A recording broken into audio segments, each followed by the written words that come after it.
अस्सलाम वालेकुम नाजरीन नाजरीन प्रोग्राम आवाज़ सिंध में मैं हूं आपका मेज़बान आसिफ थेबू। नाजरीन, इस हफ्ते हमारा जो मौजू है प्रोग्राम का वो है सिंध टेक्स्ट बुक बोर्ड जामशोरों को कंपनी में तब्दील करने का जो सिंध हुकूमत ने फ़ैसला किया है उसके हवाले से हम बात करेंगे। हमारे साथ जो मेहमान हैं वो हैं माजिद मकसूद हैं, तज़िया निगार हैं, इज़ार सुमरो हैं, सहाफ़ी हैं, एडवोकेट अशफाक पंवर है जो मुलाजमीन का जो केस है वो कोर्ट में उन्होंने फ़ाइल किया है। और उसके हवाले से हमारे जो दूसरे मेहमान हैं असगर मेमन हैं, डायरेक्टोरेट ब्यूरो ऑफ करिकुलम हैं, और मंसूर कादिर जुने जो पब्लिशर है। इन मेहमान से हम बात करेंगे। जो हमारे मेहमान हैं इनसे आज हम बात करेंगे, लेकिन पहले हम बताएंगे कि ये सिंध टेक्स्ट बुक बोर्ड का जो जामशोरों का जो मसला है इससे कैसे हुआ शुरुआत। पिछले साल की बात है कि जनवरी का महीना था और उसमें डिस्ट्रीब्यूशन ऑफ जो बुक्स थी वो लेट हो गई। 15 दिन सिंध गवर्नमेंट को, सिंध हुकूमत को मज़ीद छुट्टियां करनी पड़ी। स्कूल बंद हो गए 15 दिन के लिए, क्योंकि जो किताबों की छपाई थी उसमें देर हो गई थी और उसके अलावा डिस्ट्रीब्यूशन नहीं हो सकी, तो 15 दिन मज़ीद छुट्टी हो गई थी। तो उसके बाद एजुकेशन मिनिस्टर सरदार शाह उन्होंने बोर्ड को रीस्ट्रक्चर करने का प्लान बनाया और उसके बाद दिसंबर में सिंध टेक्स्ट बुक बोर्ड जामशोरों का दौरा भी किया और उसके बाद उन्होंने तजवीज़ दी सीएम मुराद अली शाह को कि इसको कंपनी में तब्दील किया जाए। उस हवाले से हम बात करेंगे। हमारे साथ जो गेस्ट हैं आज माजिद मकसूद हैं जो एजुकेशनलिस्ट भी हैं, उनका एजुकेशन पे भी काम किया हुआ है, और उसके हवाले से तज़िया निगार भी हैं, जर्नलिस्ट भी हैं, उनसे हम बात करेंगे। अस्सलाम वालेकुम माजिद मकसूद साहब। माजिद मकसूद साहब, आपको प्रोग्राम में शामिल होने के लिए है हम शुक्रिया। आप हमें बताएं कि ये जो सिंध टेक्स्ट बुक बोर्ड जामशोरों को कंपनी में तब्दील करने का फ़ैसला किया गया है उसकी क्या वजूहातें हैं, और आपसे ये सवाल है कि जो पिछले साल डिस्ट्रीब्यूशन ऑफ बुक्स नहीं हो पा रही थी, जनवरी का महीना था और वहाँ पे पब्लिकेशन के कुछ मसाइल हुए थे, तो उसके हवाले से हमें आगाह कीजिए कि ये आखिर कंपनी में तब्दील करने का फ़ैसला क्यों किया गया है। बहुत शुक्रिया। अगर आप मुझे थोड़ा सा बता दें कि मेरी आवाज़ आपके पास सही आ रही है तो मैं जी अपना बिल्कुल, जवाब। आपकी आवाज़ सही आ रही है। जी देखिए आतिफ साहब, सबसे पहले तो मैं आपको ये बताऊंगा कि देखें ये जो सिंध टैक्स बुक बोर्ड है इसका क्या काम है। इसका काम है टेक्स्ट बुक बच्चों को उसकी पब्लिकेशन करना और उसकी सप्लाई करना। लेकिन पिछले तकरीबन को 7-8 सालों से, बल्कि आप इससे भी ज्यादा देखें, जब से किताबें सरकार ने देना शुरू किए तो इन्होंने आज तक जो स्कूलों में किताबें पूरी नहीं दी और सप्लाई टाइम पे नहीं दी। ये पिछले साल की बात नहीं है, आप जिस साल में जाएंगे पीछे देखेंगे तो किताबें न सिर्फ पूरी छपती हैं इनके पास, न इनके पास डेटा होता है, और ना ये किताबें सप्लाई टाइम पे करते हैं। एक तो ये बहुत बड़ा इशू है। इस दफा पिछले साल 2000 जो 23-24 में तो इन्होंने बाकायदे तस्लीम किया। उनके एक जो सेक्रेटरी थे अपने अकबर लगारी, उन्होंने कहा कि हमने कोई 20 लाख बच्चों को किताबें नहीं दे सके। अच्छा, ये ऑफिशियल फिगर है। ऑफिशियल फिगर जो होती है वो हमेशा कम देते हैं, लेकिन हकीकत में आप अगर देखेंगे तो उनकी किताबें स्कूलों तक तो बहुत कम पहुंचती है, हार्डली को 20-25% पहुंचती है। बाकी किताबें बीच में कहीं आगे पीछे हो जाती है। अच्छा, इसका एक इशू ये भी होता है क्योंकि ये किताबें जब सिंध टैक्स बुक बोर्ड जब छपवाता है तो बाकी मार्केटिंग में किताब नहीं होती। सही। तो आधी किताब जब ये लोग छापते हैं तो छापने के बाद ये मार्केट में ब्लैक में दे देते हैं, फिर ये मार्केट से बच्चे लेकर आते हैं, क्योंकि वैसे किताब को छापते कंपनी नहीं छापती, सिंध टैक्स बुक बोर्ड जो जिसको सेल नहीं होना चाहिए, लेकिन ये लोग सेल कर देते हैं किताबें की। ये तो एक मिसमैनेजमेंट है। इसके अलावा अगर आप देखेंगे तो उनके पास बड़ी एक्सपेंसिव पब्लिकेशन की मशीनें पड़ी हुई है, वो इस्तेमाल नहीं होती। उनको उनको जंग कहा गया है, लेकिन ये जो बाहर से इनको जो है ना वो प्रिंटिंग कराते हैं और उसके लिए स्पेशल इनको ग्रांट्स मिलती है, लेकिन अपनी मशीनें इनको जंग खा रही है, उनसे ये प्रिंटिंग नहीं कराती। ये तो बिल्कुल एक मिसमैनेजमेंट आप इसको कहें कि वो एक इशू है। मुझे कोई इशू नहीं है कि अगर ये कंपनी बना लेते हैं, अगर कोई उसको सोफिस्टिकेटेड करते हैं और किताबें टाइम पे आती है तो मैं इसको वेलकम करूंगा। लेकिन मुझे से नजर नहीं आ रहा, मुझे जो नजर आ रहा है वो वैसे नजर आ रहा है कि ये कंपनी बनाकर फिर इनके पीछे वेस्टेड इंटरेस्ट ये है। जैसे आपको पता होगा कि हमारे लोगों पे बड़ी तनकीद होती है। हमारे जो बड़े बड़े जो राइटर्स हैं वो तनकीद करते हैं, कॉलमिस्ट तनकीद करते हैं, जर्नलिस्ट तनकीद करते हैं। उनके लिए इनके पास अ, एक एक रुशीद ये है कि वो मेले वगैरह करते हैं तो उनको स्टेज वगैरह देते हैं और उनको थोड़े लिफाफे मिल जाते हैं, तो खामोश हो जाते हैं, बात नहीं करते। लेकिन ये जो मेले कम पड़ रहे हैं, उसके बाद बहुत सारे लोग नवाजुश सही। होंगे जिनको कुछ मिल नहीं रहा। अब कंपनी बनाकर ये जो पब्लिकेशन और प्रिंटिंग के कॉन्ट्रैक्ट देंगे उन लोगों को जो जो नाराज हैं। अब वो जब नाराज हैं उनको ये किताबें देंगे कि भाई आप जाके पब्लिश करो और प्रिंटिंग दो, और उनको मिलियंस रुपीस देंगे। और आपको पता है जब मार्केट में एक किताब बिकती है, अगर एक 100 रुपए की किताब है तो यहाँ पे तो लाखों किताबें जो है ना मार्केट में चली जाती है, तो उसको कितना फायदा होता है। आपको मैं बताता चलूं कि पिछले दफा कोई लाखों किताबें आपको भोजपुरी में किसी कबाड़ी वाले के पास मिली थी। उसके अलावा आपको पता होगा कि ये आप बता रहे थे शेतुजारी में भी बहुत सारी किताबें जो है वो मिली बिल्कुल। है। जी। मैं अभी भी आपको ये मेरी रिकॉर्डिंग रख दो, क्योंकि इनका अप्रैल में एकेडमिक ईयर स्टार्ट होना है। पिछले दफा मैंने अगस्त में लेकर गए थे, दोबारा ये उसमें अप्रैल में लेकर आए। लेकिन इनकी किताबों की सप्लाई इस दफा भी नहीं होनी, ना होगी, क्योंकि परफॉर्मेंस में तो कोई भी किसी भी तरह की इंप्रूवमेंट हमें नजर नहीं आ रही। हम तो पीछे डिटोरिएट ही होते जा रहे हैं परफॉर्मेंस में। बच्चों के पास किताबें ना आ रही है, ना टाइम पे मिल रही है, ना सप्लाई सही से हो रही है, ना इनके पास जो डेटा है वो सही है। यकीनन ये डेटा आरएसयू से, रिफॉर्म सपोर्ट यूनिट से लेते होंगे, लेकिन इनके पास डेटा सही नहीं है कि हमारे पास एनरोल्ड बच्चे कितने हैं।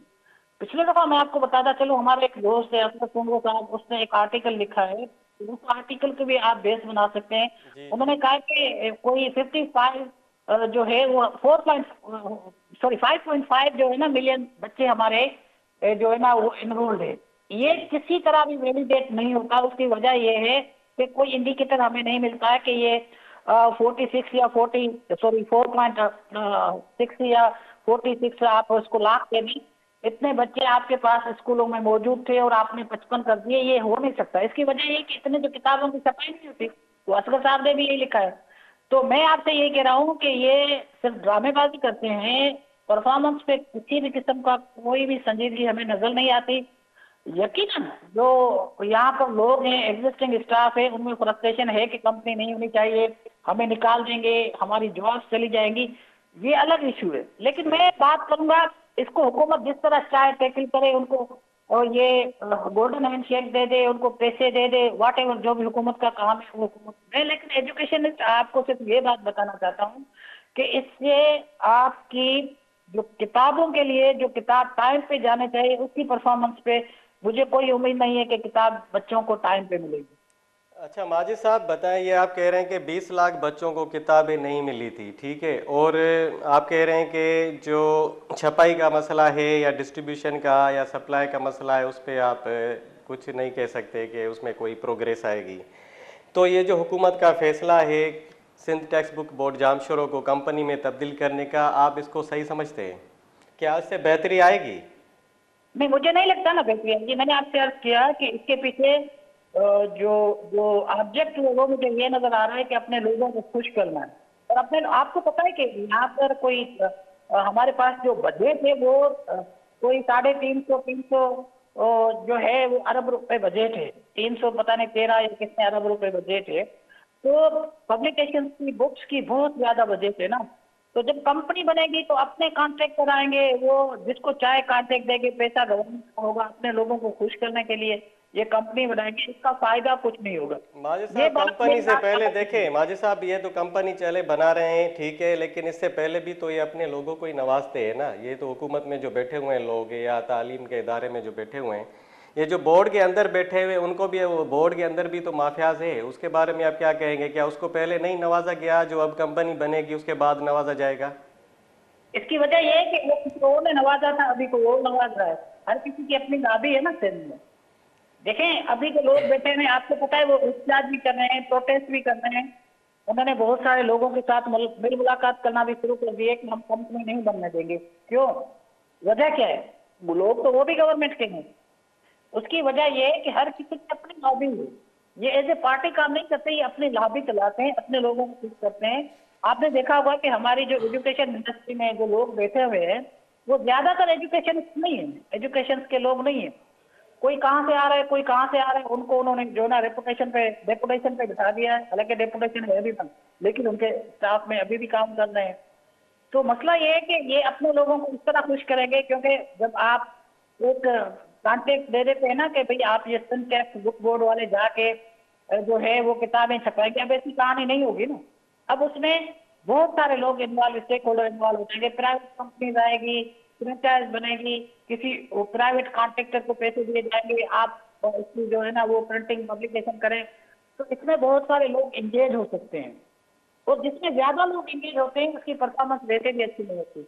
तो मुझे आसिफ भाई कोई इस तरह की उम्मीद नहीं है कि अगर ये कंपनी बना भी देंगे तो इसमें अच्छा कोई माजिद साहब, परफॉर्मेंस। आपसे एक सवाल है। आपने हमें बहुत अहम बातें बताई और आपसे ये सवाल है कि अगर ये हुकूमत ने फैसला किया है कंपनी बनाने का, सिंध टेक्स्ट बुक बोर्ड को, अगर वो ये फैसला वापस लेती है तो इस बोर्ड में क्या तब्दीली की जा सकती है, उसमें क्या प्रोग्रेस लाई जा सकती है जिससे बेहतरी आ जाए? देखें, इसमें सबसे बड़ा इशू तो हमारे पास डेटा का है।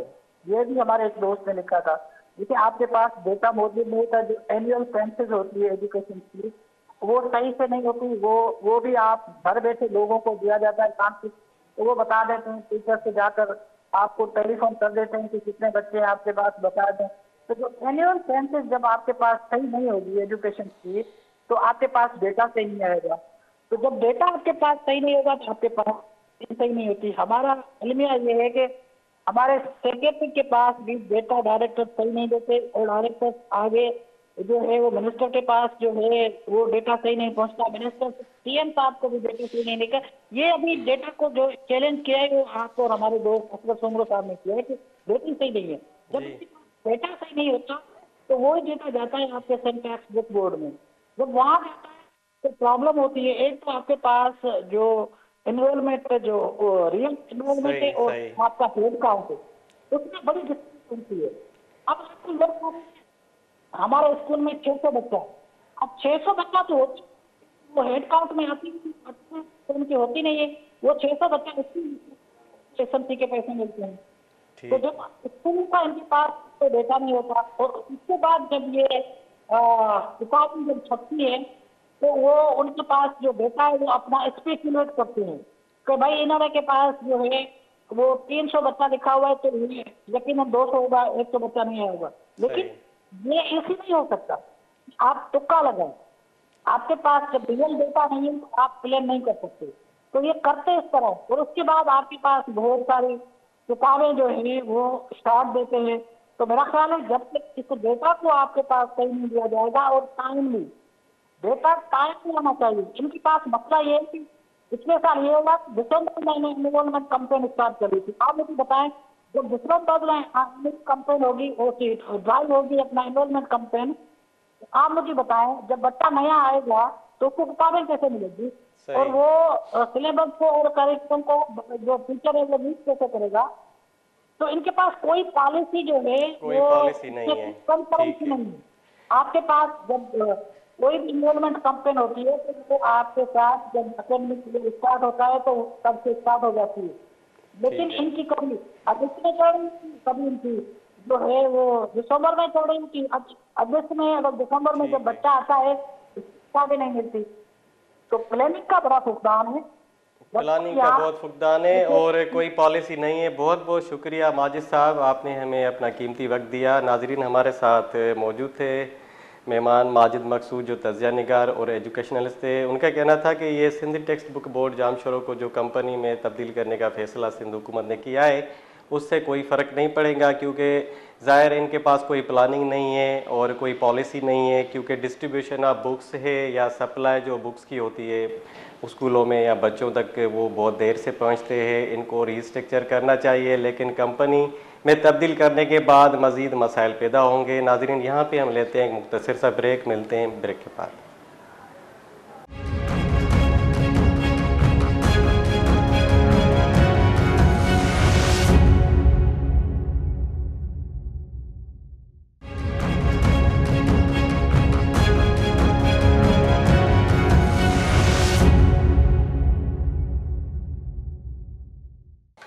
वेलकम बैक नाजरीन। नाजरीन, ब्रेक से पहले हम बात कर रहे थे कि सिंध टेक्स्ट बुक बोर्ड जामशोरों को कंपनी में तब्दील करने का जो सिंध हुकूमत ने फ़ैसला किया है, उस हवाले से हम बात कर रहे थे। तज्ज़िया निगार हमारे साथ मौजूद थे माजिद मकसूद। उन्होंने कहा कि हुकूमत के पास कोई पॉलिसी या कोई प्लानिंग नहीं है कि बोर्ड के मसाइल पे कोई मतलब बेहतरी लाई जा सके और उसमें कोई तब्दीली ऐसी आ जाए जिसमें मतलब मुलाजमों को भी परेशानी नहीं हो, मुलाजमीन भी परेशान नहीं हो और बोर्ड के मामलात सही तरीके से चलें।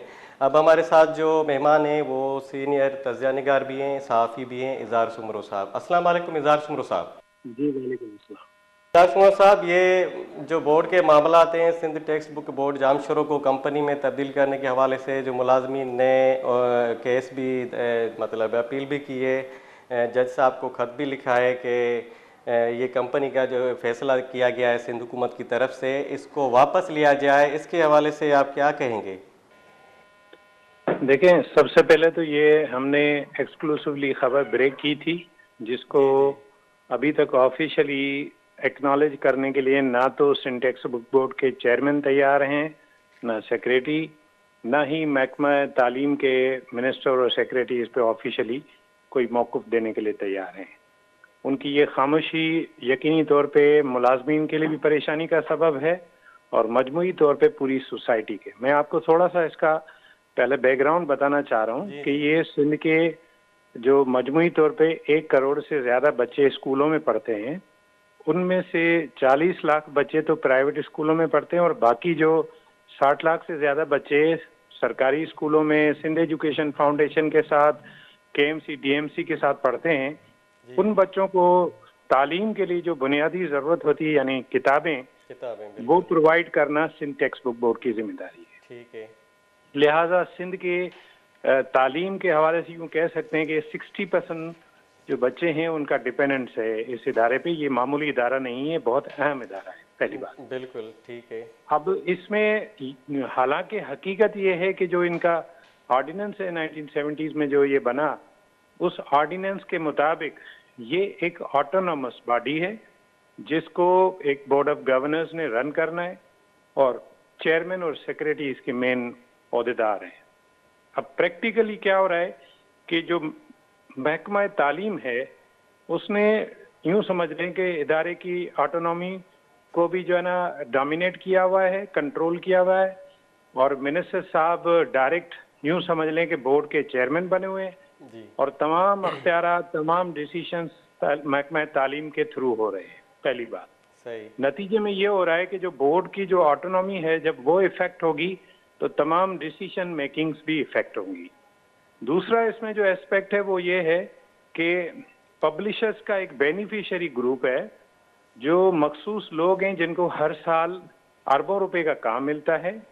वो अपने इस कारोबार के बुनियाद पे और उससे होने वाले गैर मामूली मुनाफे के बुनियाद पे बोर्ड के तमाम मामलात में इंटरफेयर करते हैं। सही। अब ये जो दो इंटरफेरेंस की जो एलिमेंट्स हैं, एक है महकमा तालीम का। मैं उसकी एक मिसाल देता चलूँ आपको कि अभी रिसेंटली महकमा तालीम ने कुछ ऐसे डिसीजंस किए हैं। मिसाल के तौर पे एक लेक्चरर हैं महकमा तालीम के कॉलेज में, भट्टी साहब, उनको इकोनॉमिक्स के लेक्चरर को इन्होंने बोर्ड में ट्रांसफर करके डेपुटेशन पे मुकर्रर किया है 2.5-3 लाख की तनख्वाह पे। और मजे की बात है कि बोर्ड में इकोनॉमिक्स का कोई सब्जेक्ट स्पेशलिस्ट इसलिए नहीं होता है कि ये सब्जेक्ट नहीं पढ़ाया जाता। दूसरी बात, उन मौसूफ को किसी जो लेक्चरर हैं उनको कराची में जो टेक्स्ट बुक बोर्ड का गोडाउन है उसका इंचार्ज बना दिया है और कराची ऑफिस का इंचार्ज बना दिया है। अब ये सारा कुछ कौन कर रहा है? महकमा तालीम कर रहा है। वो इस तरह लोगों को सिंधी लैंग्वेज अथॉरिटी से एक बंदे को इन्होंने भेज दिया। एक हमारे राइटर हैं जो रिटायर्ड प्रोफेसर हैं यूनिवर्सिटी के, आगा रफीक, उनको उन्होंने बुक रिव्यूज के लिए 2.5-3 लाख की तनख्वाह पे रख दिया। अब ये महकमा तालीम की मर्जी है कि बोर्ड के रिसोर्सेज को जिस तरह इस्तेमाल करे। बोर्ड की एक गाड़ी है, कई सालों से वो महकमा तालीम के हवाले है, वो वापस करने के लिए तैयार नहीं है। इस तरह से कई चीजें मैं आपको बता सकता हूं जिसके थ्रू हम ये साबित करते हैं कि महकमा तालीम की गैर मामूली मुदाखलत है, नंबर 1।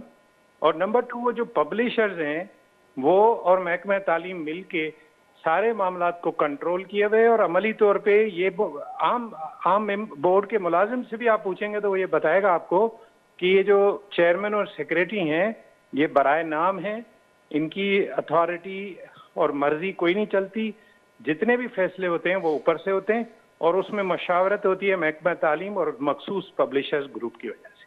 तो ये जो सारी खराबी है ये यहाँ से शुरू होती है। जी अच्छा एजाज साहब, ये इसमें मुलाजमीन का कहना है कि जो कंपनी में तब्दील हो जाएगा ये इदारा, तो किताबों को कारोबारी बना दिया जाएगा और किताबों की रसाई मतलब वो ज़्यादा इफ़ेक्टिव होगी, और उसके अलावा जो मुफ्त तालीमी किताबें वो फराम नहीं किए जा सकेंगे। मुझे ये बताएं कि ये सिंध गवर्नमेंट का जो फैसला है आखिर इसकी वजूहत क्या है, मतलब क्यों कंपनी ये कन्वर्ट कर रही है कंपनी में, हालांकि इतने अरसे से इतने सालों से बोर्ड के मामला चल रहे थे। फिर सरदार शाह ने रीस्ट्रक्चर करने का भी फैसला किया था, हमने पिछले प्रोग्राम में भी इस पे बात की थी, डिस्कस की थी। तो रीस्ट्रक्चर करने में और कंपनी में तब्दील करने में तो फ़र्क है, इस पे आप क्या बताएंगे? देखें, कंपनी में बिल्कुल ठीक आपने कहा। पहले तो ये सवाल खुद महकमा तालीम से, उनके सूबाई वजीर सरदार शाह से, सेक्रेटरी जाहिद अब्बासी से और चेयरमैन परवेज बलोच से पूछना चाहिए कि उन्होंने सीएम के पास जो ये प्रेजेंटेशन दी उसके ग्राउंड्स क्या हैं, क्यों कंपनी बना रहे हैं यहाँ पे। एक तारीखी इदारा है, इल्मी इदारा है, अहम इदारा है, पहली बात। दूसरी बात, अब आप जब कंपनी बनाते हैं तो उसके लिए सबसे अहम फैक्टर ये होता है कि कहीं वो नुकसान में हो, उसके लिए कोई उसकी परफॉर्मेंस में इश्यू हो। परफॉर्मेंस तो अभी थोड़ी देर पहले मैंने आपको बताया उनकी वजह से खराब हो रही है, उनकी इंटरफेरेंस, डेपुटेशंस, गलत डिसीशंस, टांग अड़ाना मुस्तकिल बोर्ड के मामलात में, उस वजह से खराबी हो रही है ना। और पब्लिशर्स को खुला मैदान देना, एक बात, उसको आप खत्म करें, बोर्ड के मामला ठीक होना शुरू हो जाएंगे। मशीनें बहाल करें, खत्म करें पब्लिशर्स की ये सारी कहानी, खत्म करें। आप बाहर से किताबें छपवाना, एक जमाने में बोर्ड में किताबें छपती थी, आप नई मशीनें ले आए बोर्ड के पास। अच्छा, मैं आपको एक और बात बताऊं, बोर्ड किसी से पैसे नहीं लेता, सिंध गवर्नमेंट से भी पैसे नहीं लेता, मां सवाए फ्री डिस्ट्रीब्यूशन के। वो तो जाहिर है किताबें छाप के बच्चों को भेजते हैं ना। बोर्ड अपने मामलात अपने रिसोर्सेज से देखता है, तो उसको कंपनी बनाने की जरूरत क्या है। अब मैं आपको उसका रीजन बताता हूँ। कंपनी वो इसलिए बना रहे हैं कि एक तो बोर्ड से किताबों की तैयारी का काम लेके दे रहे हैं डकार को, डायरेक्टोरेट ऑफ करिकुलम जो उसके बराबर में है सिंध टेक्स्ट बुक बोर्ड के। अच्छा, इसकी कोई लॉजिक नहीं है। अच्छा, उसके बाद आप बोर्ड में जो बैठे हुए हैं सब्जेक्ट स्पेशलिस्ट, उनकी नौकरियां भी खतरे में। कोई करीबन 7 कमीशन पास ऑफिसर हैं और मजमूई तौर पे 10-11 लोग हैं। उनको उनके होते हुए बिना किसी सबब के आप एक अख्तियार उसको दे रहे हैं, इसलिए क्योंकि आप हुकूमत में, आपकी अक्सरियत हो तो आपकी मर्जी है जो फैसला करना चाहें। अच्छा, इस पे फिर स्टेक होल्डर से कोई बात करें, नॉर्मली होता है ना आसिफ साहब के कोई मसला हो तो पहले तो आप स्टेक होल्डर्स को बिठाएं ना, मशवरा तो करें ना उनसे, ओपिनियन तो लें। ओपिनियन भी कोई नहीं लेना, डिक्टेटरशिप है जमहूरियत के नाम पे।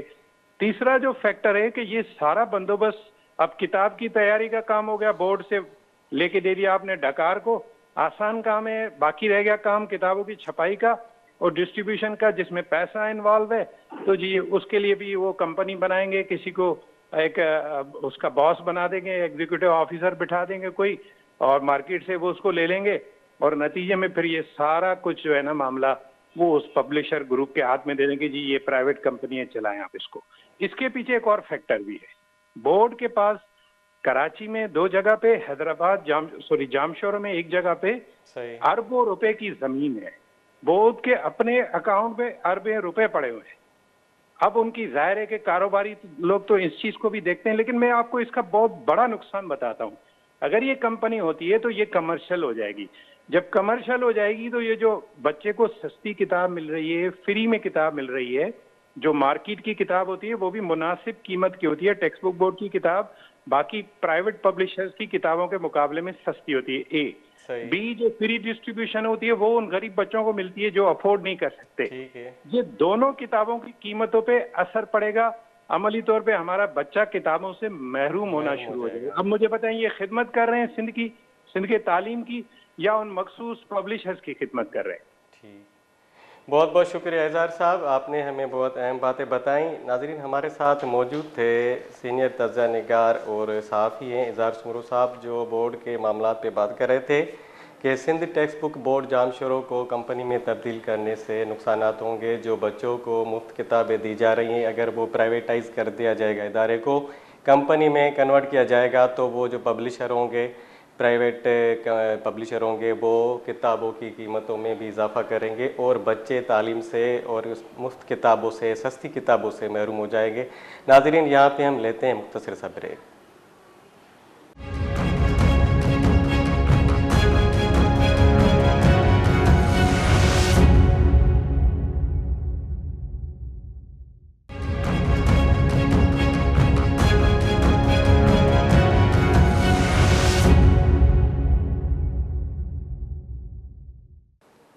वेलकम बैक नाजरीन, हम बात कर रहे थे सिंध टेक्स्ट बुक जामशोरों को कंपनी में तब्दील करने के हवाले से। हमारे साथ ब्रेक से पहले मौजूद थे इज़हार सुमरो साहब, जिनका कहना था कि ये हुकूमत का बहुत गलत फैसला है, जिससे बच्चों की तालीम और मुफ्त किताबों की डिस्ट्रीब्यूशन पे बहुत ख़राब असर पड़ेगा। अभी हमारे साथ मौजूद है असगर मेमून, जो डायरेक्टोरेट ब्यूरो ऑफ करिकुलम है, उनसे हम बात करेंगे। अस्सलाम वालेकुम सर। वालेकुम सलाम, क्या हाल है? खैरियत? जी बिल्कुल ठीक है सर। ये सिंध टेक्स्ट बुक जामशोरों को कंपनी में तब्दील करने का जो हुकूमती फ़ैसला है, इसके हवाले से हमारे नाजरीन को आगाह कीजिए कि ये आखिर मसला क्या है। और इससे पहले सरदार शाह ने विज़िट भी किया था बोर्ड का, और उससे पहले अगर हम जाएं थोड़ा पीछे, तो उन्होंने रीस्ट्रक्चर करने के हवाले से एक बात की थी कि बोर्ड को रीस्ट्रक्चर किया जाएगा। तो रीस्ट्रक्चर करने में और कंपनी में तब्दील करने में क्या फ़र्क है, इसके हवाले से थोड़ा मज़ीद हमें गाइड कीजिए। बेटा देखिए, रीस्ट्रक्चर का मतलब ये होता है कि इदारा अगर एक ही लाइन पे काम कर रहा था या उसका कोई प्रॉब्लम था, तो हम उसकी मुख्तलिफ जो है ना विंग्स बनाते हैं। जैसे इसमें हम करिकुलर टेक्स्ट बुक डेवलपमेंट का विंग बनाते, रिसर्च का विंग बनाते। तो इस तरह एक पूरा एक सेटअप चेंज करना है, लेकिन एग्जिस्टिंग सिस्टम में रहते हुए उसको बेहतर करना था। ठीक है। में जो होता है, ये कंपनी तो बिल्कुल टोटली चेंज हो जाएगी, और ये अगर प्राइवेट सेक्टर में जाएगी तो फिर गवर्नमेंट का जो हमारा अपना सेटअप है जी, उसका क्या बनेगा। अच्छा, दूसरी बात ये कह रहे हैं कि भाई प्राइवेट सेक्टर से हम लाएंगे। भाई देखें, हमारे पास जो चेयरमैन है, काफी अरसे से हमारे टेक्स्ट बुक में जो चेयरमैन है वो हमारा मैनेजमेंट केडर से आता है। तो अगर मैनेजमेंट केडर से ही अगर काम बेहतर होगा तो फिर मैनेजमेंट केडर का तो बैठा हुआ है, तो फिर इससे कोई फर्क नहीं पड़ता। तो हमेशा ये होना चाहिए कि अगर कोई प्रॉब्लम है तो उसको देखना चाहिए कि प्रॉब्लम क्या है और कहाँ है और क्यों है, और फिर उसके लिए कोई हल निकाला जाए विद इन द सिस्टम। तो सिस्टम से बाहर की चीजें लाना और दोबारा फिर 5 साल के बाद हम देखेंगे नहीं इसमें ये खराबी थी, तो मेरे ख्याल में ये अच्छा नहीं होगा। अच्छा, ये असगर मेमून साहब, ये मुलाजमीन ने एहतजाज किया है और सिविल सेशन जज को ख़त भी लिखा है कि इस मसले पे मतलब नज़रसानी की जाए और बोर्ड को कंपनी में तब्दील करने के फैसले के ख़िलाफ़ कार्रवाई की जाए। तो मुलाजमीन का क्या कहना है, और आप इस इदारे में इतने अरसे से रहे हैं, तो आप बताएं कि इसको मज़ीद कैसे बेहतर किया जा सकता है। अगर इसको कंपनी में कन्वर्ट नहीं किया जा सकता तो इसका और क्या हल है? अच्छा, मैं टेक्स्ट बुक बोर्ड में नहीं रहा, मैं डायरेक्टरेट ऑफ करिकुलम में रहा हूँ डायरेक्टर। जी, लेकिन क्योंकि टेक्स्ट बुक के साथ हमारा बहुत गहरा ताल्लुक रहा है, क्योंकि वहाँ टेक्स्ट बुक डेवलप होता है और रिव्यू हमारा डायरेक्टरेट ऑफ करिकुलम में होता है। सही। तो अच्छा, एक तो वहाँ के जो एम्प्लॉइज हैं, अब उनको सही तरह से कोई नहीं पता कि होने क्या जा रहा है, क्योंकि कोई भी बाइलाज उनके सामने नहीं है कि क्या होने जा रहा है और क्यों होने जा रहा है। उनको यही बस एक स्टेटमेंट आ गई है कि भाई कंपनी में हम इसको चेंज कर देंगे। अब कंपनी में चेंज करने का क्या तरीकेकार होगा, कौन से लोग आएंगे, क्या मतलब बाहर से लोग मार्केट से आएंगे, और जो एग्जिस्टिंग लोग वे बैठे हुए हैं उनका क्या होगा, एक तो ये बड़ा इशू है। अच्छा, बाकी ये बात कि भाई उसको बेहतर करने की, तो मैंने कहा ना कि एक स्टडी होनी चाहिए कि भाई अगर इदारा बेहतर काम नहीं कर पा रहा, सपोज भाई हमारे किताबें हैं, अगर किताबें उस स्टैंडर्ड की नहीं है जो स्टैंडर्ड हमें चाहिए अब इस दौर में, तो उसमें क्या खराबी है, या हमारे जो राइटर्स हैं वो कौन से हैं, या उनमें कोई मसला है। देखें ना, अगर आप कंपनी में भी इसको चेंज करें तो राइटर्स तो यही रहेंगे, आप इसी मार्केट में रहेंगे, बाहर से तो लोग दुनिया से तो नहीं लाएंगे। तो यही चीज है कि इसी इदारे को रहते हुए अगर इसको हम स्टडी करें और इस पे कोई गैप एनालिसिस करें कि क्या गैप्स हैं इसमें, तो मैं समझता हूं कि बेहतर हो सकता है। तो मेरा यह है कि बस यही बेहतर है कि इसको अब ज्यादा छेड़छाड़ न की जाए इदारों के साथ, क्योंकि इसमें करेंगे तो फिर ये हो सकता है हमारे एम्प्लॉइज जो है ना उनको बड़ा बस एक तकलीफ पहुंचे, लेकिन क्योंकि अभी तक कोई चीज मालूम नहीं थी इस वजह से मैं हतमी कुछ नहीं कह सकता कि क्या होने जा रहा है। ठीक है। अच्छा, जो ये प्रोसीजर है, जैसे लास्ट ईयर की बात है कि डिस्ट्रीब्यूशन आपके बुक्स जो है वो उसमें काफ़ी देर हो गई थी और मज़ीद हुकूमत को 15 दिन 20 दिन छुट्टियां करनी पड़ी थी, बच्चों में डिस्ट्रीब्यूशन किताबें नहीं हुई थी, तो उसकी वजह से ये इशू हाईलाइट हुआ था। आपको क्या लगता है कि यही वजह है, मेन वजह है, या दूसरे भी मसाइल हैं अंदरूनी जो बोर्ड के मामलात में कुछ लोग दखल अंदाजी कर रहे हैं? देखिए ना, अब ये हमारे जो बुक्स जो है ना डिस्ट्रीब्यूशन में हमारे जो डिले होती है जी, वो तो पब्लिशर की साइड से होती है, या हमारे इदारा अगर उस टाइमली टेंडर में नहीं जाता और वर्क ऑर्डर अगर टाइमली नहीं हो। एक तो ये है कि टाइमली होना चाहिए जी, दूसरा ये है कि जो हमारे पब्लिशर है जिनको हम वर्क ऑर्डर देते हैं तो उनको टाइम बाउंड किया जाए कि इतने टाइम में हमारे पास बुक्स आनी चाहिए। अदरवाइज आपको पता है गवर्नमेंट में सारी चीजें मौजूद हैं, अगर नहीं देता तो उसके पास एक फाइन है जो उनको फाइन लगना चाहिए। तो ये हमारे पास मसले हैं कि हम अगर किसी को फेवर करना चाहें तो ये फेवर कर जाते हैं, हम उसको बचाने के लिए हम उसको सेशन को पूरा आगे ले जाते हैं, या बच्चों को टाइमली हम किताबें नहीं दे पाते। तो मेरा ख्याल ये है कि हम किसी पब्लिशर को ज्यादा हम फेवर दे रहे होते हैं। अच्छा, तो असगर साहब, ये जो बोर्ड को कंपनी में तब्दील करने का फैसला है, इसके बारे में ये आप हमें फाइनली ये बताएं कि ये हुकूमत का सही फैसला है या गलत फैसला है, या इसके हवाले से मजीद इसमें और कोई चेंजिंग लाई जा सकती हैं? देखें ना, ये हम एग्जैक्टली तब बता सकते हैं जब हमारे सामने उसकी फॉर्मेशन मौजूद हो कि कंपनी की फॉर्मेशन क्या होगी। अच्छा, तो वो आपके सामने नहीं है कोई इसका प्रोसीजर के फॉर्मेशन क्या होगी? नहीं, ये नहीं तो है फिलहाल तो सिर्फ एक बातें हुई है ना जी। अभी तो कोई नोटिफिकेशन हमारे सामने नहीं गुजरा कि नोटिफिकेशन हो और उसमें उसका बायलाज हो कि, क्योंकि एक्ट होगा ना, फिर एक्ट में पास होंगी चीजें, तो हमें कि वो चीजें डिटेल में कहीं पे भी मौजूद नहीं है। हम कम से कम मेरी नजर से नहीं गुजरी कि गवर्नमेंट क्या करने जा रही है। अच्छा। तो वो जब तक डिटेल नहीं होगी हमारे पास तो इस पे कोई हतमी राय देना मुश्किल हो जाएगा। लेकिन इसके बावजूद भी मैं कहता हूं कि इसको चेंज न किया जाए, इसी इदारे में रहते हुए अगर कोई मसले हैं तो उनको देखा जाए। और मुलाजमीन कितने मुतासर होंगे इस फैसले से, और उनका क्या कहना है? उन्होंने सेशन जज को खत भी लिखा है कि इस मामले को रोका जाए या इस पर नजरसानी की जाए। इसके बारे में ये हमें आखिरी बात बताएं कि इसको जो एम्प्लॉइज हैं उनके अंदर एक बिल्कुल है, एक ये चीज है कि आगे चल के हमारी जो सर्विस है उस पर अफेक्ट होगा। अगर ये सारे लोग बाहर से आएंगे, मार्केट से लिए जाएंगे, तो हमारे जो अपने बैठे हुए लोग हैं जो सब्जेक्ट स्पेशलिस्ट हैं वो हैं, तो उनको क्या होगा, फिर उनकी इस नौकरी का क्या होगा? और फिर उनकी जो आप रिटायरमेंट के बाद जो उनके जो हैं बेनिफिट्स हैं उनका क्या होगा? तो ज़ाहिर हर इंसान अपने बेनिफिट के लिए कहता है ना। बिल्कुल। अब सिलेक्शन होके बंदे आए हैं, इतने साल उन्होंने काम किया है, और अगर उनको यहीं से हटा के और ख़त्म कर दिया जाए या उनको प्राइवेट सेक्टर का माना जाए तो ये प्रॉब्लम होगी। तो ये पहली तो ये है कि देखें जो चीज़ भी करने जा रहे हैं वहाँ पे जो जितने लोग हैं उनसे डिस्कस होनी चाहिए डिटेल में कि भाई हम ये करने जा रहे हैं, और उनको एक एतमाद में लिया जाए कि भाई हम आपको जो है ना कोई तकलीफ नहीं होगी या आपके इदारे को भी कोई मसला नहीं होगा, हम ये चीज़ें इस तरह अच्छी करने जा रहे हैं। अब अच्छे काम के लिए तो कोई मना नहीं करता ना, तो ये चीज़ें क्यों मतलब इतनी छुपी हुई क्यों है कि लोगों के सामने नहीं आ रही? सही। असगर साहब, बहुत बहुत शुक्रिया, आपने हमें अपनी कीमती राय से आगाह किया। नाजरीन, हमारे साथ मौजूद थे असगर मेमन साहब जो डायरेक्टोरेट ब्यूरो ऑफ करिकुलम थे सिंध टेक्स्ट बुक बोर्ड के। उनका कहना था कि ये जो हुकूमती फ़ैसला है इससे कोई ऐसी बड़ी तब्दीली नहीं आएगी, क्योंकि हमारे पास कोई ऐसा ढांचा भी नहीं है, अभी कोई ऐसा प्रोसीजर सामने नहीं आया कि ये जो प्राइवेटाइज़ किया जाएगा या कंपनी में तब्दील की जाएगी तो उसमें क्या मतलब होंगे, कॉन्सिक्वेंसेस क्या होंगे, और मामलात पे, बोर्ड के मामलात पे, बोर्ड के स्ट्रक्चर पे क्या असरात पड़ेंगे। तो नाज़रीन, यहाँ पे हम लेते हैं एक मुख्तसर सा ब्रेक और मिलते हैं मुख्तसर से ब्रेक के बाद।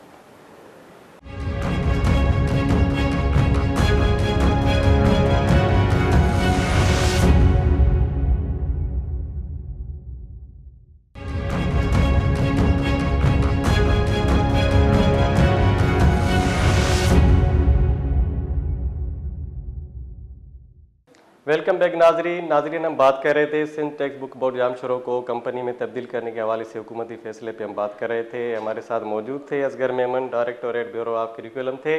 अभी हमारे साथ मौजूद हैं जो पब्लिशर है मंसूर कादिर जुने, जो हम उनसे बात करेंगे कि ये बोर्ड के मामला क्या है। अस्सलाम वालेकुम सर। वालेकुम सलाम। सर ये मंसूर साहब बताएंगे, सिंध टेक्स्ट बुक बोर्ड जाम शोरो जो जुल्फ़िकार अली भुट्टो के दौर से क़याम अमल में आया था, उसके बाद ये सारे मामला चल रहे थे इतने अरसे से, अचानक सिंध गवर्नमेंट ने ये फैसला कर दिया कि इसको कंपनी में तब्दील किया जाएगा, इसकी क्या वजूहत हैं? सर सबसे पहले तो ये वजूहत हैं इनकी कि इनकी तकरीबन पीपल्स पार्टी की ओवरऑल गवर्नमेंट की नजर पैसे पे होती है जी। और ये जो हमारा इदारा है सिंध टेक्स्ट बुक बोर्ड, वो बरसों से कायम है और अपने पांव पे खड़ा हुआ है, अपनी कमाई से खाता है। तकरीबन इनकी रॉयल्टी के मद में हर साल इसको तकरीबन 1 अरब रुपया मिलता है रॉयल्टी के मद में, जिससे ये तनख्वाहें भी देते हैं और पेंशनर्स को भी देते हैं।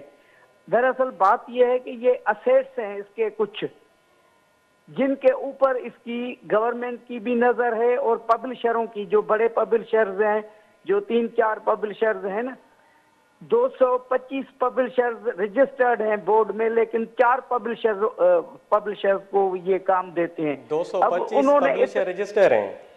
जी 225 रजिस्टर्ड पब्लिशर्स हैं, जिसमें 4 पब्लिशर्स के कुछ डमी जो इदारे हैं उनको ये काम मिलता है। अब उन्होंने अरबों रुपए कमा लिए हैं, अब ये हथियाना चाहते हैं बोर्ड के असेट्स को।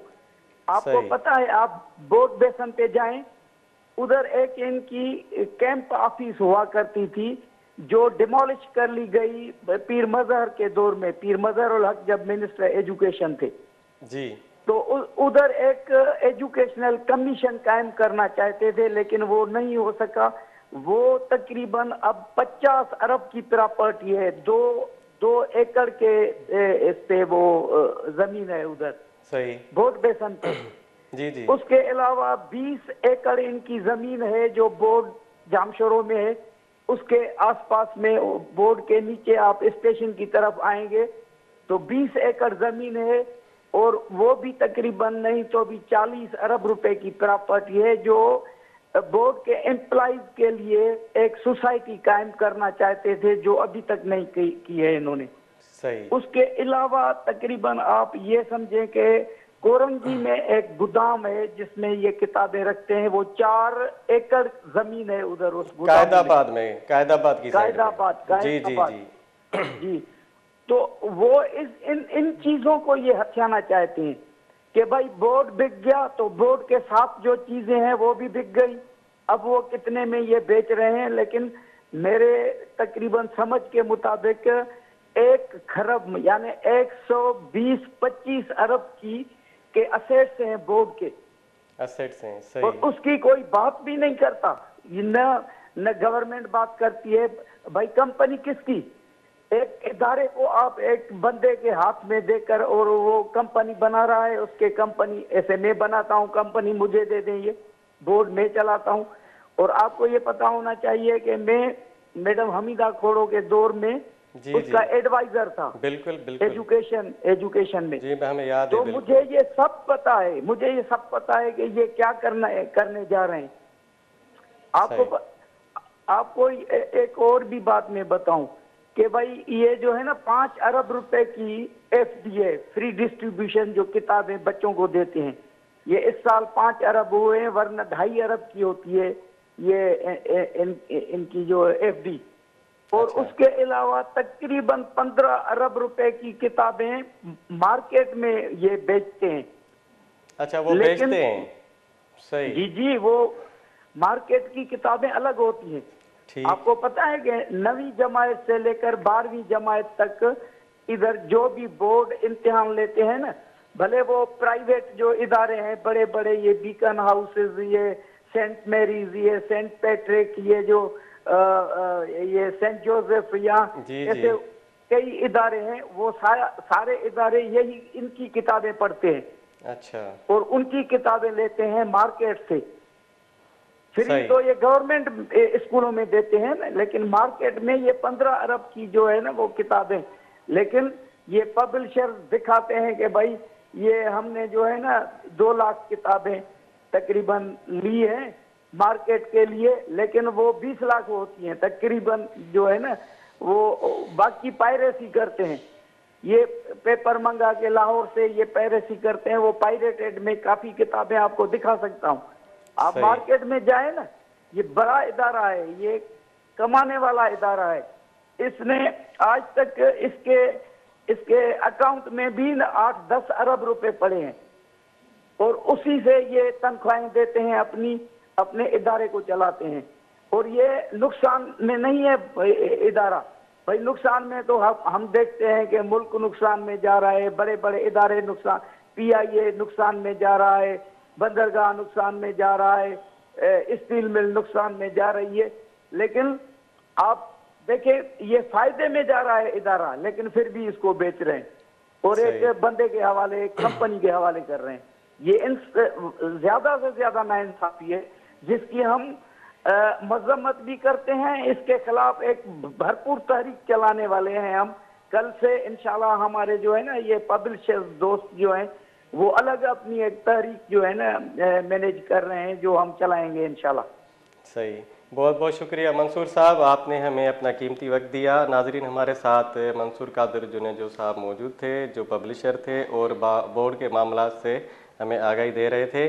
उनका कहना था कि 20 लाख किताबें ये मार्केट में बेचते हैं और ये तकरीबन 225 जो हैं पब्लिशर वो रजिस्टर हैं, लेकिन 4 पब्लिशर को वो किताबों के डिस्ट्रीब्यूशन के मामला सौंपे जाते हैं या ठीके दिए जाते हैं।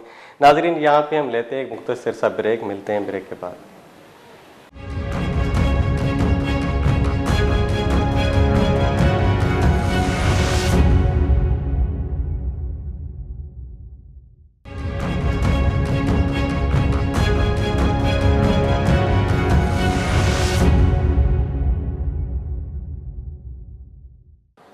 वेलकम बैक नाजरीन, हम बात कर रहे थे सिंध टेक्स्ट बुक जाम शोरों को कंपनी में तब्दील करने के हुकूमती फैसले के ख़िलाफ़। हम पहले बात कर रहे थे मंसूर कादिर जुनेजो साहब से, जो पब्लिशर थे। अभी हमारे साथ जो मेहमान हैं एडवोकेट अशफाक पवर, हम उनसे बात करेंगे कि ये आखिर मामला क्या है और कानूनी मामला इसको कैसे मतलब देख सकते हैं आप। अस्सलाम वालेकुम सर। वालेकुम सलाम। अशफाक साहब, ये देखें, ये आप इस मसले से बिल्कुल वाकिफ़ हैं कि सिंध टेक्स्ट बुक बोर्ड जाम शोरों को कंपनी में तब्दील करने के हवाले से आपने पहले भी इस पर काफ़ी बातचीत की है, तो आप इसको कैसे देखते हैं और मुलाजिमीन का क्या कहना है? और ये जो केस है वो अपील दायर की है मुलाजिमीन ने सेशन जज को, तो इसके हवाले से हमें मज़ीद आगाह कीजिए। सर, सबसे पहले मैं आपका शुक्रिया अदा करना चाहूँगा क्योंकि आपने हमें इस प्रोग्राम में शामिल किया। अच्छा, मसला ये है कि मैंने कुछ टाइम पहले, 1 साल पहले एक पिटीशन फाइल की थी। उसके बाद पिटीशन के बाद जो है बोर्ड से मैं वाकिफ़ हुआ, और जहाँ तक बोर्ड का मसला कंपनी बनाने का है, तो जो मिनिस्टर एजुकेशन सही सरदार शाह साहब बैठे हैं, जिन्होंने पूरी एजुकेशन को सिस्टम को तबाह किया हुआ है। बच्चों को बुक्स टाइम पे नहीं मिलती, बुक्स की शॉर्टेज आती है, बहुत सारे मसले। यहाँ पे एक बहुत बड़ा ये मसला भी है कि बोर्ड को ये कंपनी बनाने जा रहे हैं। कंपनी बनाने के जो रीजन है जो अक्सर नजर आ रहे हैं वो ये है, एक तो जो टेक्स्ट बुक बोर्ड है इसकी रॉयल्टी का बड़ा मैटर है। उसके साथ साथ ये है कि बोर्ड की जो इनकम जनरेट होती है जी, वो जनरेट सरदार शाह साहब किस तरह से वो अपने हाथ में लेना चाहते हैं। दूसरा ये है कि बोर्ड की अपनी कोई लैंडेड प्रॉपर्टी भी है जो DHA में भी है, कोरंगी में भी है और हैदराबाद में भी है। सही। तो ये सारे मसले, पूरी प्रॉपर्टीज को, पूरे मामलात को इन हैंड रखने के लिए ये मिनिस्टर एजुकेशन और एक पब्लिशर है इफ्तिखार मिर्जा नामी, उन्होंने बोर्ड को बिल्कुल कंडम करके रखा है। बिल्कुल वो काबिज है बोर्ड पे, और वो चाहते हैं कि इन मामलात को हम अपने इन हैंड रखें। बोर्ड को तभी प्राइवेटाइज किया जाता है कंपनी तब जी, बोर्ड को कोई लॉस नहीं है। बोर्ड अपनी अच्छी खासी रेवेन्यू जनरेट कर रहा है, और उन्हीं इसी बोर्ड के वजह से, सिंध टेक्स्ट बुक बोर्ड के होने की वजह से सिंध के बच्चों को जो फ्री FD के किताब है ये मिल रहे हैं। कल बोर्ड अगर कंपनी बन जाएगा तो कल गवर्नमेंट कहेगी कि ये बोर्ड तो हमारा है नहीं, प्राइवेट कंपनी का है, तो लिहाजा वो स्टूडेंट्स को फ्री के किताब दे या ना दे, फिर उन्हीं की मर्जी होगी। ये एक बंदा है जिसको बोर्ड देने के लिए, उनको हैंडओवर करने के लिए हमारे मिनिस्टर एजुकेशन साहब जो है ये इसको प्राइवेटाइज बनाने जा रहे हैं, जो इसका जवाब नहीं बनता। जहाँ पे दूसरा सवाल है मुलाजमिन का, तो मुलाजमिन जो है वो हद से ज्यादा परेशान भी है और उनके लिए परेशानी का आलम भी है, क्योंकि बोर्ड में इस एक तो 86 बर्फें हाथ से ज्यादा है, दूसरा यह है कि जो लॉ है उसके मुताबिक बोर्ड की जो एडमिनिस्ट्रेशन है, एडमिनिस्ट्रेशन में एजुकेशन डिपार्टमेंट का कोई भी अफसर जो है उसको हेड बनाया जाता है। लेकिन यहाँ पे ब्यूरोक्रेट्स की लाइन लगी हुई है, लोग आते हैं अपनी ट्रांसफर कराते हैं, यहाँ का लेटर लेके हेड बन जाते हैं और करोड़ रुपए बोर्ड के जो है वो अपना। अशफाक साहब, ये आप कह रहे हैं कि पिटीशन 1 साल से आपने ये दाखिल की हुई है, तो अब अभी तक क्या प्रोग्रेस है और हियरिंग्स कितनी हो चुकी हैं इस मामले पे? अच्छा सर, ये है कि आने वाली जो हेयरिंग है वो 12 फरवरी को रखी हुई है और इस पे जो हमने पिटीशन पे काम किया था उस पिटीशन के जरिए हमने 13.5 लाख बच्चों को किताब हमने दिलवाई। अल्हम्दुलिल्लाह ये हमारे लिए क्रेडिट भी है और हमारे भी है। दूसरा ये है कि इस पिटीशन में अभी 12 तारीख को हम ये भी दाखिल करने जा रहे हैं, ये भी हम प्रेयर बनाने जा रहे हैं कि बोर्ड को कंपनी ना बनाया जाए, क्योंकि कंपनी बनाना जो है वो बहुत नुकसानकार है और ये हम सिंध के लोगों के, सिंध के स्टूडेंट्स के और मुलाजमिन के हक में नहीं है। और मुलाजमिन जो है उनका आखिर क्या होगा, उनका फ्यूचर क्या बनेगा, इस हवाले से अभी तक जो मिनिस्टर एजुकेशन है उन्होंने कोई एक्सप्लेनेशन नहीं दी। और एक पब्लिशर है जो पूरे बोर्ड को चलाता है, इफ्तिखार मिर्जा, वो पूरी जितनी भी इस वक्त भी जो टेंडर हुआ वो टेंडर पूरा मैनेज हुआ और उन्हीं ने किया। और सरदार साहब बस जिद इस बात पे अटके हुए हैं कि अभी बोर्ड को कंपनी बनाना है और इसका भी वही हशर करना है जिस तरह उन्होंने एजुकेशन का, बाकी एजुकेशन का किया हुआ है। अशफाक साहब, ये हमसे पहले बात कर रहे थे मंसूर कादिर जुनेजो साहब जो पब्लिशर हैं, वो कह रहे थे कि 225 जो पब्लिशर रजिस्टर है, लेकिन जो ये ठीके मिलते हैं तकरीबन 4 पब्लिशर को सिर्फ मिलते हैं। और दूसरा सवाल ये है कि जो बोर्ड का चेयरमैन है परवेज़ बलोच साहब, उससे आपने मौक़िफ़ लिया इस हवाले से कि बोर्ड के मुलाजमीन कितने परेशान हैं, उनका क्या मौक़िफ़ है? अच्छा जनाब, ये है कि ये जितने भी हेड ऑफ बैठे हुए हैं इनमें से मिनिस्टर से लेके बोर्ड के चेयरमैन सेक्रेटरी तक कोई भी ऐसा अफसर नहीं है, रेस्पॉन्सिबल ऑफिशियल नहीं है जो सामने आके इस बात की वाज़ेह आगे तर्जुमा नहीं कर सके या बता सके सामने कि भाई असल मामला क्या है। मैंने यही कहा, अभी जो टेंडर हुआ है उसमें एक इफ्तिखार मिर्जा है, हुमायूं मिर्जा है, इकबाल मिर्जा है और इफ्तिखार साहब की जो घरवाली है। ये 50% टेंडर जो है ये उन्हीं को जाता है और बाकी जिन जिन को टेंडर देना है वो देते हैं। इसमें माजी में काफी सारे पब्लिशर ऐसे ये जिन्होंने कॉन्स्टिट्यूशन पिटीशन भी दाखिल की, लड़ाई भी की और वो इस निजाम के खिलाफ भी थे, लेकिन पब्लिशर्स, बाकी पब्लिशर की मजबूरी बन गई है। तो वो जब आप मिनिस्टर पूरा सिस्टम जो है एक पब्लिशर के हाथ में दे देगा और उसको माफिया बना देगा तो बाकी पब्लिशर। अशफाक साहब, अभी हमने राब्ता करने की कोशिश की जो बोर्ड के चेयरमैन हैं परवेज़ बलोच साहब से, लेकिन उन्होंने ये माजरत कर ली कि वो किसी दावत में मसरूफ़ है। मतलब इतना अहम इशू है सिंध टेक्स्ट बुक बोर्ड जामशोरों का, उस पर ये जो ऑफिसर हैं ये बात करने के लिए तैयार नहीं है। सर इसमें कोई शक नहीं है, इनमें से आज तो वो दावत में गए लेकिन उनकी रोज दावत होती है, वो कभी भी आपके सामने कोई वाज़ेह जो बयान नहीं देते और अपनी मर्जी की अपॉइंटमेंट करते हैं। बोर्ड का इन्होंने क्या असर कर दिया है और आप अंदाजा लगाएं कि जहां पे 10 मुलाजमिन होने चाहिए वहां पे 100 मुलाजमिन उन्होंने 86% किए। ब्यूरोक्रेट्स जो है, मिनिस्टर एजुकेशन है, ये सिर्फ एजुकेशन का हाल खराब करना चाहते हैं, बोर्ड से कमाना चाहते हैं, बोर्ड को अपनी प्रॉपर्टी समझ के इसको अपने पर्सनल यूज के लिए इस्तेमाल करना चाहते हैं। आज सिंध के स्टूडेंट बच्चों का भी मुस्तकबिल खतरे में है, उसके साथ साथ जो मुलाजमिन है उनका भी मुस्तकबिल खतरे में। अच्छा दूसरी तरफ ये हाल है कि सिंध गवर्नमेंट एजुकेशन डिपार्टमेंट या कोई भी डिपार्टमेंट अगर कोई भी कॉन्स्टिट्यूशनली किसी भी हाई कोर्ट से या सुप्रीम कोर्ट से ऑर्डर होता है तो ये इम्प्लीमेंट ही नहीं करते, ये इन्फोर्स ही नहीं करते। ये इतनी बड़ी माफिया है, ये कहती है कोर्ट के ऑर्डर तो चलते रहते। अच्छा माजी में मेरी पिटीशन 4690 जो है उसमें भी काफी सारे ऑर्डर हो चुके हैं लेकिन गवर्नमेंट कोई अमल नहीं करती।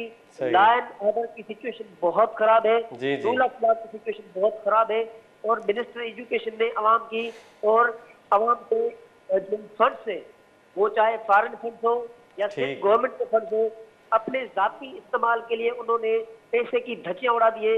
वही पैसा जो आज वो जो नए नए प्रोजेक्ट लेके आ रहे हैं, इनके पीडी प्रोजेक्ट डायरेक्टर जो है वो डीएचए में बड़ी बड़ी ऑफिस बना के बैठे, अरबपति खरबपति बन गए। एजुकेशन का यही हाल है, एजुकेशन के यही हालात हैं। बहुत बहुत शुक्रिया एडवोकेट अशफाक पंवर साहब, आपने हमें कीमती राय से वाकिफ किया। नाजरीन, हमने परवेज़ बलोच साहब जो बोर्ड के चेयरमैन हैं, सिंध टेक्स्ट बुक बोर्ड जामशोरों के चेयरमैन हैं, उनसे रब्ता करने की कोशिश की, लेकिन उन्होंने ये माजरत कर ली कि वो किसी दावत में मसरूफ़ है। अब इतना बड़ा मसला चल रहा है बोर्ड के हवाले से, उसको कंपनी में तब्दील किया जा रहा है और ये सरकारी मुलाजमीन हैं, उनका देखें कि ये अवॉइड करना कि बात नहीं करनी है।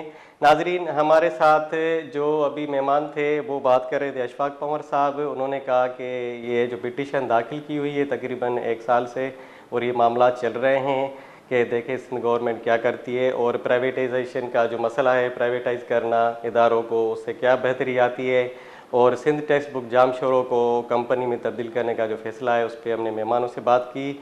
उनका कहना था कि ये बिल्कुल गलत फैसला है, इससे कोई प्रोग्रेस नहीं आएगी, इदारे की और तबाही होगी। इसी के साथ हमें इजाज़त दीजिए नाजरीन, आपका जो मेज़बान आसिफ थेबो को इजाज़त दीजिए। अल्लाह हाफ़िज़।